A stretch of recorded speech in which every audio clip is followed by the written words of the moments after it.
Okay, first thing you go to the menu.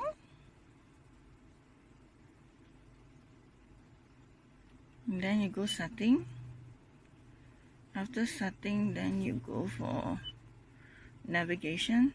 See After the navigation, you go detail in navigation setting, and then you will see speed limit setting.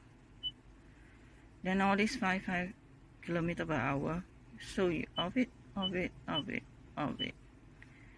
or you can maybe put like this, and then you on it like that. Okay,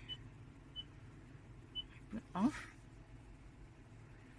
and then suppose this is like this. So let's see. Okay, go double check whether is it still there.